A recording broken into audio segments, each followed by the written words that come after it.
Hello my friends and welcome back. Thank you very much for being with me again today. I have an article that's special order for my European friends, unfortunately. Since the handlers of Europe, certain countries in Europe, decided to impose sanctions on Russia, it seems to pay back certain favors. And I'm talking about gas supplies again. So, Business Insider from today, July 25th, 2022. I'm reading the title. Russia's Gazprom cuts Nord Stream gas flows to just 20%, less than a week after restarting the pipeline. Russia's state-run energy giant is cutting flows again, just days after resuming deliveries. Gazprom said it will slash gas flows via the Nord Stream pipeline to 20% starting Wednesday. Natural gas futures in Europe jumped as much as 10% on the news. Who would think? So, this is what's going to be for the winter, guys. I don't think certain European countries, in this case Germany, will have time to fill its natural gas reserves by November to be about 96%. That's how much they said it needs to be filled, to about 96%, in order to be able to pass nicely over the winter season.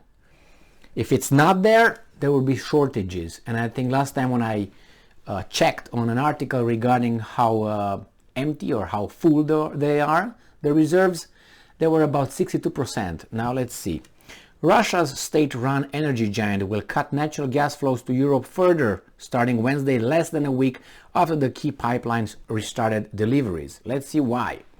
Gazprom said Monday it would pull back the Nord Stream's capacity to just 20% after reducing flows to Europe to 40% earlier. Natural gas futures in Europe jumped as much as 10% on the news. The pipeline restarted on Thursday after shutting down for 10 days for annual maintenance. But before that, gas flows were slashed to 40% of capacity as Gazprom cited problems with a turbine. Though European officials have accused Moscow of weaponizing energy as retaliation for sanctions Europe imposed on Russia after it invaded Ukraine. You want to punch, but you don't want to punch back. On Monday, you don't want to be punched back. Well, what can you do? You inserted yourself in the equation, Russia and Ukraine. Not Ukraine. Ukraine was just, negligible. What do you want to say? Anyway, not a constant, a variable. On Monday, Gazprom said a second turbine will be removed for maintenance, though Germany, there's no technical reason for a reduction. Though Germany probably says there's no technical reason for a reduction. So the latest pullback adds further stress to Europe's energy crunch and adds more uncertainty to the bloc's plan to shore up gas inventories ahead of winter months. The European Union had already anticipated further complications with the Nord Stream pipeline and asked member countries last week to compose plans to reduce gas consumption 15% by August 1st. But that's 6 days? Yeah, 6 days, isn't it? So, or 5 days by. The cuts would be voluntary at this point, they said in a previous article. But the EU warned they could become mandatory if the energy crisis worsens. A lot of people, I think, will start wondering, why did we impose sanctions on Russia again? Well, that's what's going to be, people. That's what's going to be. How are you going to get out of this? I can give you one scenario, or maybe two. One,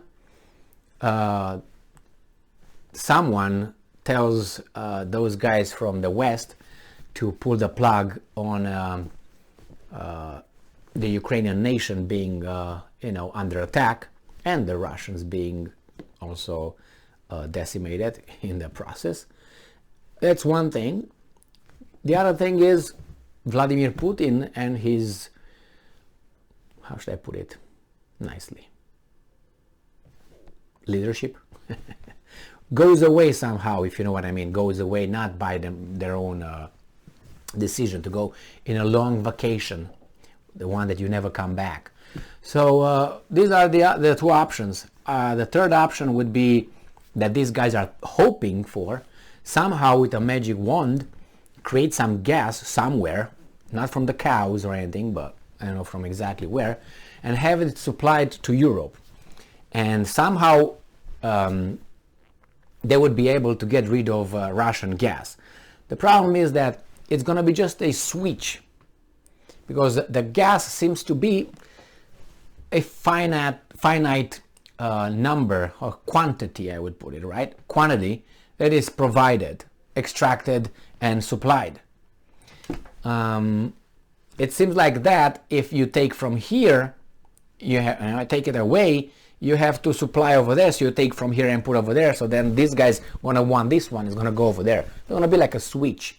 So if the Europeans will get gas from other countries, which in this case is the United States as of now as a supplier of liquefied natural gas, which it has a limit as well. And not only, then the markets that were depleted by the Europeans outbidding the competition, because they're going to just create some numbers and they're going to, borrow money from the international banking system that just gonna, okay, how much you want? This. Backed by what? Never mind, just go. So it's a convention. It's by convention. It's backed by what? Now. So this is, and the Europeans gonna outbid the markets where they're gonna get it from, if they can. Otherwise, we're just gonna put pressure on the suppliers and just take it, supposedly through outbidding, and the guys over there will take it from Russia.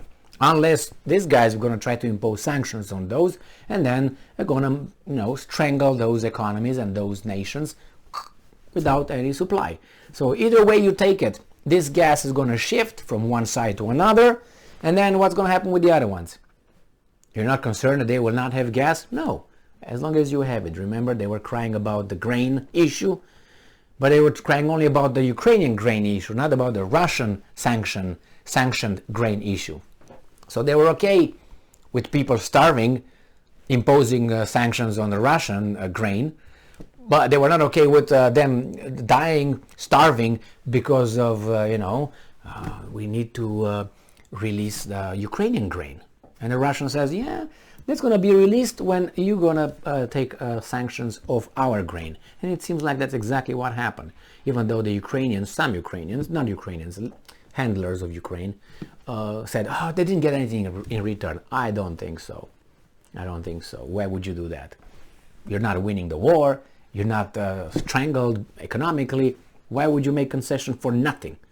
I don't think so. But nevertheless, thank you very much for being with me again today. Stay strong, stay smart, look for the truth, buy some heavy coats, or come over here. I got plenty of space, rooms and houses for you guys. Stay strong, stay smart, look for the truth, and be just.